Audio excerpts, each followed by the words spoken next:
Muhajir के रूप में मेरे पीछे छोड़े गए भारतीय जासूस को ठिकाने लगाने के बाद आइंदा चंद रोज मैंने भारतीय सिफारत खाने के रद्द अमल के इंतजार में गुजारे, लेकिन उस तरफ तो यकसुई खामोशी छाई हुई थी। मैंने मेजर बासु को तोहफा भेजकर उसे चैलेंज किया था। मैं चाहता था कि मेरे इश्तियाल दिलाने से भिन्ना कर वो खुलकर सामने आ जाए और अपना सारा जोर मुझे जेर करने में लगा दे। इस तरह उसके गुर्गे और एजेंट मेरी नजर में आ जाएंगे, जिन्हें मैं चुन चुन कर हलाक कर दूंगा या उनके हाथों मारा जाऊंगा। कुछ न कुछ फैसला तो हो ही जाएगा। इसके सिवा मेरे सामने कोई दूसरी सूरत न थी। मैं उस रास्ते पर इतना आगे बढ़ चुका था कि वापसी भी नामुमकिन थी। उन्हीं दिनों पाकिस्तानी सिफारत खाने ने 23 मार्च को यौम पाकिस्तान के मौके पर एक तकरीब का एहतमाम किया। मुझे भी दावती कार्ड दिया गया। इस तकरीब में नेपाली वजीर खारजा और आला हुकाम के अलावा इसराइल के सिवा तमाम सिफारतकारों को मदऊ किया गया। मेरे लिए किसी सरकारी तकरीब में शरीक होने का ये पहला मौका था। अचकन वगैरह तो मेरे पास थी नहीं, इसलिए मैंने इवनिंग सूट पहना। तकरीब में रस्मी कलिमात के बाद मदऊइन को मशरूबात पेश किए गए। सारे मदऊइन अपने हममर्तबा लोगों के साथ टोलियों में खड़े थे। नेपाली कमांडर इन चीफ और सिफारती फौजी ओहदेदार डिनर जैकेट्स पहने, कंधों पर अपने ओहदों के चमकते ब्रास और सीनों पर सेरेमोनियस तमगे लगाए अपनी महफिलें जमाए खड़े थे। मैं एक इराकी सिफारतकार से महवे गुफ्तगू था कि कर्नल के स्टार लगाए एक फौजी मेरे करीब आया और कर्नल आनंद और इंडियन मिलिट्री अटैची कहकर अपना तारुफ करवाया। जवाबन मैंने आसिफ अली और रेफ्यूजी कहा। कर्नल आनंद को मैंने पहले भी कई बार देखा था, लेकिन तारुफ आज पहली बार हुआ। कर्नल आनंद नशे में चूर था। बोला, mister Asif, you are an asset of Pakistan, यानी मिस्टर आसिफ, तुम पाकिस्तान का सरमाया हो। कर्नल आनंद ने ये कहते हुए मेरे कंधे पर हाथ रख दिया। मैं जवाबन कुछ कहना ही चाहता था कि कर्नल आनंद ने मुस्कुराते हुए कहा, major Basu is really not happy with your gift. मैंने कहा, I think you are mistaken, I never sent any gift to Basu. वो बोला, नहीं नहीं, हम भारतीय कभी धोखा नहीं खाते। 1967 में हमने तुम्हारे मुल्क के मशरकी और मगरबी बाजुओं से एक एक आदमी चुना, उन पर मेहनत की और उन्होंने हमारी उम्मीदों से बढ़कर हमारी ख्वाहिशात की तकमील की। मिस्टर आसिफ, हम कभी मुगालते का शिकार नहीं हुए। कर्नल आनंद को मैं ऐसे मौजू जवाब दे सकता था कि उसका सारा नशा हरन हो जाता, लेकिन ये पाकिस्तान की तकरीब थी और मैं बदमज़गी पैदा करना नहीं चाहता था। मैंने कर्नल आनंद से हाथ मिलाते हुए कहा, अगर तुम इसरार करते हो तो मैं मान लेता हूँ कि बासु को तोहफा मैंने ही भेजा है। मेरे ख्याल में वो फनकाराना ज़हन नहीं रखता। अगली बार एक तोहफा मैं तुम्हें भेजूंगा, मुझे यकीन है कि तुम्हें वो जरूर पसंद आएगा। ये कहकर मैं तकरीब से चला आया। मदहोश कर्नल आनंद फटी हुई आंखों से मेरी बातें सुन रहा था। अजली बुजदिल दुश्मन ने चालाकी से हमारा मुल्क तो दोलख्त कर दिया था, लेकिन एक पाकिस्तानी मुसलमान की खरी बातें सुनकर ये सेलिब्रेटेड कर्नल इतना खौफजदा हो गया था कि उसके तमगे कांपने लगे। हमारी सारी गुफ्तगू अंग्रेजी में हुई थी और दूसरे तमाम वाकयात की तरह ये भी मुझे हर्फ बहर्फ याद है। जिस तरह भारत में DMI वालों के दिए हुए जख्मों के निशान आज भी मेरे जिस्म पर वाज़े तौर पर मौजूद हैं, उसी तरह गुजरे हुए तमाम वाकयात और उनकी तफसील भी मेरे जहन में नक्श है। यौम पाकिस्तान की तकरीब में कर्नल आनंद से मुलाकात हुए 5वां दिन था। मैं दोपहर को कॉफी शॉप में अकेला बैठा हुआ था और मुझसे 3-4 टेबल परे मेरे चीनी दोस्त बैठे हुए थे। अचानक किसी ने मुझे मेरे असली नाम से पुकारा। अपना नाम सुनकर मैं चौंक तो उठा, लेकिन कोई रद्द अमल जाहिर किए बगैर कॉफी पीने में मशगूल रहा। जब दोबारा नाम पुकारे जाने पर भी मैंने कोई ध्यान न दिया तो चंद लम्हों बाद मुझे अपने कंधे पर हाथ का दबाव महसूस हुआ। मैंने पलट कर देखा तो वो कर्नल आनंद था। मैं इखलाकन उससे उठकर मिला। चंद रस्मी कलिमात के बाद मैंने उसे अपने साथ बैठने की दावत दी तो उसने कहा कि मैं उसके टेबल पर आ जाऊं क्योंकि वहां उसके 2 साथी बैठे हैं। मैंने जवाब दिया कि उसके साथियों के लिए मेरे टेबल की बाकी कुर्सियां हाजिर हैं। आनंद ने यह कहते हुए कि तुम बहुत जिद्दी हो, अपने दोनों साथियों को जो हमारी तरफ ही देख रहे थे इशारे से बुला लिया। वो दोनों मेरी टेबल पर आए तो मैंने उन्हें खुशामदीद कहा। कर्नल आनंद ने उनका तारुफ करवाते हुए कहा, ये मेजर बासु हैं, 2nd मिलिट्री अटैची, और ये कैप्टन मान 3rd मिलिट्री अटैची हैं, और ये हैं मिस्टर, उसने मेरा असली नाम लिया। फिर बोला, ओह मुझे अफसोस है, ये मिस्टर आसिफ अली हैं। मैंने उन्हें बैठने की दावत दी और उनके लिए कॉफी मंगवाई। मेजर बासु बंगाली और शक्ल से ही मुतासिब लगता था। कैप्टन मान नौजवान और मोना सिख था। हम खामोशी से कॉफी पीने लगे। बड़ा अजीब मंजर था। एक दूसरे के जानी दुश्मन एक दूसरे के खतरनाक इरादों को जानते हुए भी एक ही टेबल पर इस इंतजार में बैठे थे कि गुफ्तगू का आगाज दूसरा करें। इस खामोशी को आखिरकार मेजर बासु ने तोड़ा। मेरा असली नाम लेते हुए वो बोला, क्या तुम समझते हो कि इस किस्म की हरकतों से, जैसी तुमने चंद रोज पहले लाश के साथ चिट लगाकर की है, हमें खौफजदा कर लोगे? मैंने जवाब दिया, मेजर बासु, सबसे पहली बात तो ये है कि मेरा नाम आसिफ अली है और मैं गलत नाम से पुकारे जाने को पसंद नहीं करता। दूसरी बात है कि लाश के साथ तुम्हारे नाम की चिट लगी थी, तो इस बारे में तुमको सिर्फ यही कह सकता हूँ कि ये मेरा उसूल है कि मैं तहाइफ कबूल नहीं करता और उन्हें भेजने वालों को वापस कर देता हूँ। तुमने एक तोहफा मेरी निगरानी के लिए भेजा था। अपने उसूल के मुताबिक मैंने तुम्हारा तोहफा तुम्हें लौटा दिया। लौटाने के अमल में सिर्फ यही फर्क पड़ा कि उसकी सांसें बंद हो गईं।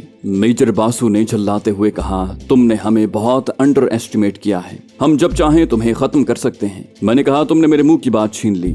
हकीकत यह है कि तुमने भी मुझे बहुत अंडर एस्टिमेट किया है। मैं अगर चाहूं तो तुम्हें यहीं बैठे बैठे खत्म कर सकता हूं। मेजर बासु ने बेयकीनी की कैफियत से दो चार होते हुए मेरे चीनी दोस्तों की तरफ इशारा करते हुए कहा, इन 2-3 चीनी लोगों के साथ तुम हमारा मुकाबला करोगे? मैंने हंसते हुए कहा, मेजर बासु, मैं तो समझता था कि बंगाली दिमाग के बड़े तेज और होशियार होते हैं, लेकिन अब मुझे अपने इस ख्याल पर नजरसानी करना पड़ेगी। मैं और ये चीनी तो महज नुमाइशी तौर पर तुम्हारे सामने हैं। मुझे यकीन है कि भारत में मेरे क़याम, DMI के हाथों गिरफ्तारी, फरार और बंबई में मेरी कार्रवाइयों के मुताल्लिक तुम जानते होगे। खटमंडू में तो सब कुछ तुम्हारी आंखों के सामने ही हो रहा है। गोरखपुर का हवाई अड्डा क्या मैं अकेले तबाह कर सकता था? मैं तो DMI के सेल में था। फिर बैरूनी दीवार किसने उड़ाई? वो 2 गार्ड्स जिन्हें हलाक करके मैं फरार हुआ था, किसने उनके हाथ पकड़े और मुंह बंद किए ताकि उनकी आवाज न निकले? किन के साथ मेरी टाइमिंग सेट थी, जिनकी गाड़ियां मुझे लेने के लिए बैरूनी दीवार के साथ खड़ी थी? मेरी तो टांग जख्मी थी।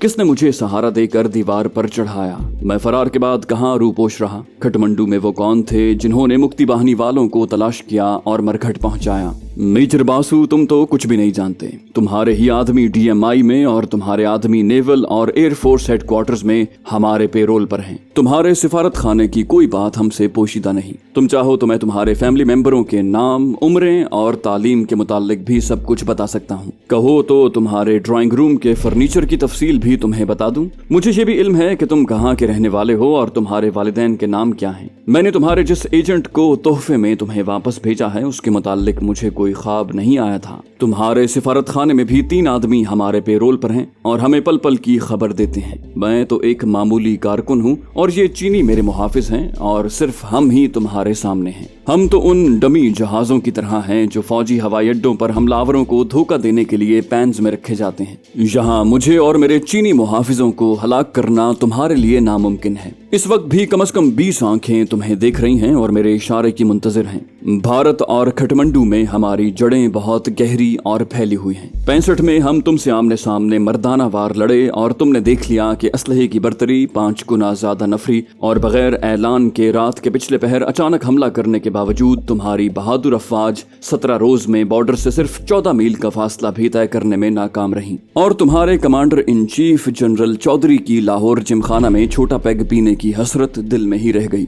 इस जंग के दौरान तुम पाकिस्तान से इतने खौफजदा थे कि दिल्ली से अपना दारुल खिलाफा इलाहाबाद मुंतकिल कर लिया। UNO में तुम्हारा नुमाइंदा बार बार दुहाई देता रहा कि हम अभी और इसी वक्त जंग बंद करने को तैयार हैं। मुआहिदा ताशकंद के वक्त हमारे सदर अयूब खान से हाथ मिलाते वक्त तुम्हारे वजीर आजम लाल बहादुर शास्त्री को खौफ से दिल का जानलेवा दौरा पड़ा। 1965 की जंग के बाद तुम्हारी वजीर आजम इंदिरा गांधी ने तुम्हारी वजारत खारजा के सेक्रेटरी DP धर को खुसूसी तौर पर स्पेन भेजा कि वो लाइब्रेरियों में पुरानी किताबें खंगालें और उन मुसलमानों के जवाल के असबाब मालूम करे जिन्होंने स्पेन पर 800 साल धड़ल्ले से हुकूमत की। DP धर की रिपोर्ट की रोशनी में तुमने अपनी नई हिकमत अमली बदली और पाकिस्तान के दोनों बाजुओं में ऐसे गद्दार ढूंढे जो फौरी माली लालच और इख्तिदार के वादे पर तुम्हारा साथ देने को तैयार हो गए। 1971 में जब हम खाना जंगी को खत्म करने में मसरूफ थे तो तुम्हारी हुकूमत ने मौका गनीमत जानते हुए मशरकी पाकिस्तान पर हमला करके पाकिस्तान को दो लख्त कर दिया।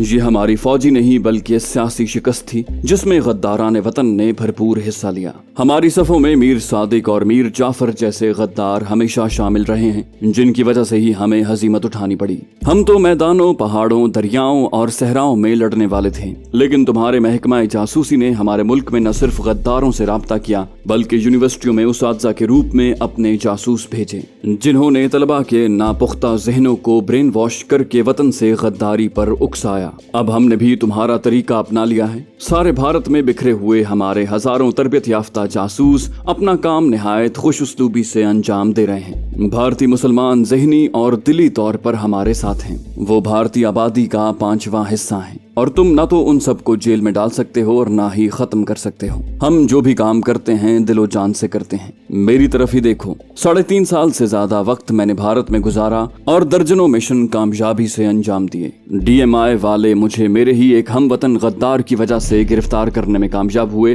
तो मुझसे एक लफ्ज तक ना उगलवा सके। उल्टा उनके 2 गार्ड्स मारे गए। खटमंडू में तुम मेरी कारकर्दगी से वाकिफ हो। 20 से ज्यादा मुक्ति बाहिनी वाले और गद्दार हमने हलाक किए। यहाँ तुम पर ये हमारी पहली ज़रब है और तुमने अब तक उसका क्या जवाब दिया? हमारी टीम यहाँ पर बहुत मजबूत और ताकतवर है। मैंने ये सब बातें तुम्हें सिर्फ इसलिए बताई हैं कि तुम किसी मुगालते का शिकार न रहो और भूल कर भी कोई ऐसा कदम न उठाओ जिसका खमियाजा तुम्हें बहुत बड़ी कीमत देकर उठाना पड़े। हिंदू या मुसलमान चाहे कोई भी हो, उसे हलाक करते वक्त हमें दुख होता है, लेकिन तुमने इन हलाकतों को हमारी मजबूरी बना दिया है। तुम यहाँ पर अपनी जासूसी की कार्रवाइयों से बाज आ जाओ तो हम भी तुम्हें तोहफे भेजने बंद कर देंगे। अपने चीनी दोस्तों की तरफ इशारा करते हुए मैंने कहा कि इनके मुतालिक मुझसे ज्यादा तुम जानते हो। 1962 की झड़प में तुम इनसे खौफजदा होकर महाज छोड़कर इस तरह भागे थे कि त्रिपुरा से अपनी सरकारी फाइलें और खजाना तक न उठा सके और न ही उन्हें नजर आतिश कर सके। जैसा कि मैंने पहले कहा है, तुम्हारे सामने सिर्फ ये 2 हैं, लेकिन इनके सैकड़ों हम वतन और हजारों नेपाली यहाँ पर हमारे दस्तो बाजू हैं। दोस्तों, आप जानते हैं कि इन सिफारती नुमाइंदों के सामने मैंने खासी गलत बयानी की, खुसूसन अपने वतन के महकमा जासूसी और नेपाल और भारत में उसकी बालादस्ती का जिक्र मैंने इसलिए किया कि मेरी गुफ्तगू से ये इस हद तक सरासीमा हो जाएं कि उन्हें अपने चारों तरफ पाकिस्तानी जासूस ही नजर आएं। अपने सिफारत खाने, DMI, तीनों अफवाज के दफातर में भी उन्हें पाकिस्तानी जासूस दिखाई दें। उन्हें मेरी बातों का यकीन इसलिए आ गया होगा क्योंकि खटमंडू में मेरे आने के बाद 20 से ज्यादा अफराद की पुरस्कार मौत का जिम्मेदार वो मुझे समझ रहे थे, और उनमें से 3 जर्मनों को छोड़कर बाकी सारे भारतीय एजेंट थे या पाकिस्तान के गद्दार। मेरी बात खत्म हुई तो ये तीनों मुंह खोले और आंखें फाड़े मुझे देखते जा रहे थे। उनके चेहरों से परेशानी और खौफ साफ आया था और मैं इस मंजर से बहुत लुत्फानंदोज हो रहा था। उस वक्त मुझे किसी का ये मकूला याद आ गया कि चूहे को अगर जनरल की वर्दी पहनाकर बहादुरी के तमगों से लाद दो, वो फिर भी कभी बिल्ली का सामना नहीं करेगा।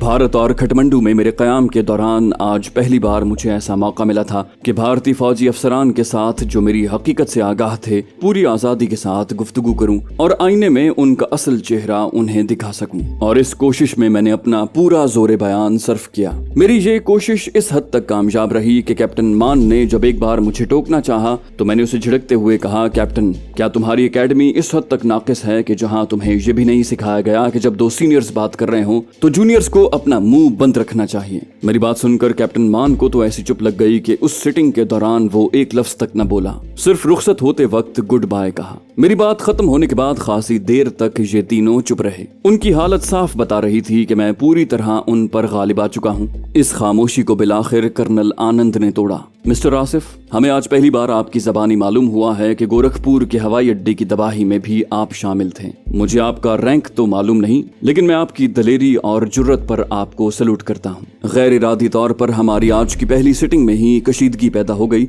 जिसके लिए मैं माजरत खा हूँ। रुखसत होने से पहले मैं आपसे अपनी इस दिली ख्वाहिश का इजहार करूंगा कि मैं आपसे एक बार नहीं बल्कि बार बार मिलना चाहूंगा। मैं आपको ये भी यकीन दिलाता हूँ कि हमारी आइंदा मुलाकातें दोस्ताना माहौल में होंगी। मेजर बासु, अभी तक हम पंजाबियों की जगानगत और वुस्सत कल्ब को नहीं समझ सका। जिस तरह बॉर्डर की लाइन हवा और बादलों को आने जाने से नहीं रोक सकती, इसी तरह हम पंजाबियों की आपस में मोहब्बत के जज्बे को भी तकसीम नहीं कर सकती। ये कहकर कर्नल आनंद उठ खड़ा हुआ। उसके साथ ही मेजर बासु और कैप्टन मान भी खड़े हो गए। सबने मुझसे गर्मजोशी से हाथ मिलाया और रुखसत हुए। उनके हाथों में मोहब्बत की गर्मी नहीं बल्कि गुस्से और बदले की आग की तपिश थी। वापस जाते हुए वो कॉफी शॉप और लॉबी में चारों जानिब और ऊपर की तरफ इस तरह देख रहे थे जैसे अचानक कहीं से गोलियां चलेंगी और उन्हें छलनी कर देंगी। कर्नल आनंद फौजी था, लेकिन सिफारत खाने के माहौल ने उसे सियासी जबान सिखा दी थी जिसमें झूठ और तसन्नो के अलावा कुछ नहीं होता। अगले रोज मैंने इस मुलाकात के बारे में मुफस्सल रिपोर्ट लिखकर और इसकी 3 कॉपियां बनवा कर एक अपने सफीर को दी और दूसरी पर उससे वसूली के दस्तखत करवा लिए। असल रिपोर्ट मैंने अपने महकमे को भेजने के लिए और तीसरी कॉपी अपनी फाइल के लिए रख ली। मुझे अपने सफीर पर कभी भी एतमाद नहीं हुआ क्योंकि उसकी गुफ्तगू का एक एक लफ्ज सियासी और सियासी मुबहम जबान में होता था जिससे मैं बेहद एलर्जिक था।